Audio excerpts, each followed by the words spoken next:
Samedi dernier, les Israéliens sont réveillés par des bruits de sirènes, des explosions alors que le jour se lève à peine.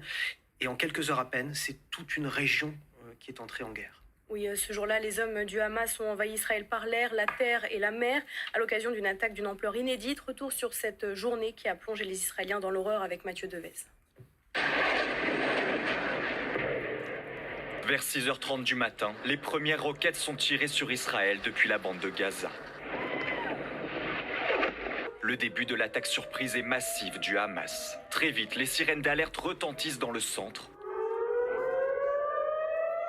et le sud du territoire israélien.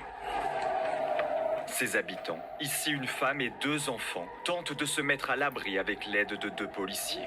Au même moment, à l'est, des milices armées percent la frontière entre la bande de Gaza et Israël. Sur ces images de propagande, certains terroristes passent même par les airs. Des attaques coordonnées et inédites lancées par le Hamas.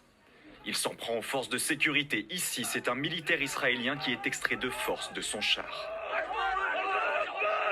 Les civils sont aussi visés, massacrés ou pris en otage. C'est le cas de cette femme blessée, emmenée par des hommes armés. À 5 km de la frontière avec la bande de Gaza, tôt le matin, des milliers de jeunes participent à un festival de musique. Soudain, le rythme de la techno cède place aux explosions et coups de feu. Un moment de fête devenu une matinée d'effroi. Dans les heures qui suivent, au moins 270 personnes seront tuées par les terroristes. Dans l'urgence, le Premier ministre israélien convoque son cabinet de sécurité. Depuis ce matin, l'État d'Israël est en guerre. Notre premier objectif est d'éliminer les forces hostiles qui se sont infiltrées sur notre territoire, mais aussi de rétablir la sécurité et la tranquillité dans les communautés qui ont été attaquées. Le Hamas sème le chaos sur son passage, et notamment dans différents kibboutz, des exploitations agricoles où des centaines de cadavres jonchent les sols. La riposte israélienne est quasi immédiate.